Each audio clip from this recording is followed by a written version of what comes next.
Meditation and ఆసనాలు. ముఖ్యంగా శవాసన అని ఒకటి ఉంది. Almost A person goes in to will be transported in to different world, out of world experience వస్తుంది. కాబట్టి లైఫ్ స్టైల్ మారిపోతుంది. Life style diseases like obesity, hyper tension ఇలాంటి వాటిని కూడా మనం పారద్రోలుకోవచ్చు. సో యోగా అనేది ఒక చిన్నప్పుడే ఈ రకంగా దాన్ని ప్రాక్టీస్ చేయడం చాలా అవసరము. ఇది ఇండియాకు, మన భారతదేశానికి ప్రత్యేకత. మన నరేంద్ర మోడీ ప్రైమ్ మినిస్టర్ గారు యోగాను ప్రపంచానికల్లా విస్తృతంగా మాది యోగా కావాలంటే మీరు ప్రాక్టీస్ చేసుకోండి. ఆల్రెడీ వెస్ట్రన్ వరల్డ్లో యోగా వివేకానంద స్వామి గారే ఇంట్రడక్షన్ ఆ టైంలోనే జరిగింది. బట్ మెయిన్గా వాళ్ళు ఫిజికల్ ఆసనాస్ మీద ఎక్కువ కాన్సన్ట్రేట్ చేయడం జరిగింది. బట్ మెడిటేషన్, ప్రాణాయామం గురించి ఎక్కువ వాళ్ళు ప్రాక్టీస్ చేయలేకపోయినారు. మెడిటేషన్ కూడా మనదే, ఇండియాలో తయారైందే, భారతదేశంలో వచ్చిందే.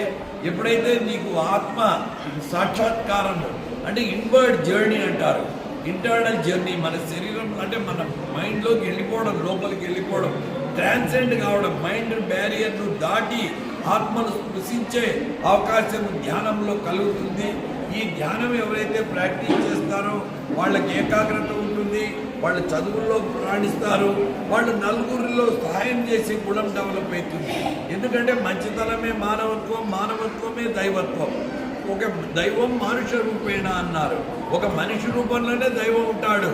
కావాలంటే చూడాలనుకుంటే చాలా మందిలో నువ్వు దేవుడిని చూడొచ్చు.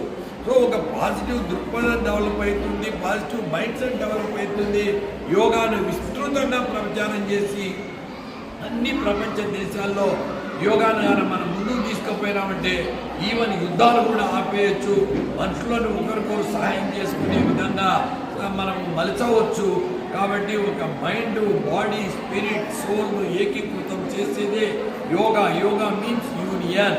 వేదాలలో, భగవద్గీతలో, ఉపనిషత్తుల్లో, బ్రహ్మసూత్రాలలో, పతంజలి యోగ సూత్రాలలో ఈ యోగా గురించి చాలా చెప్పబడింది. యోగాను ప్రతి ఒక్కరూ ప్రాక్టీస్ చేయాలని నేను మరి కోరుకుంటున్నాను. ఈ పిల్లలు చిన్న పిల్లలప్పుడే యోగా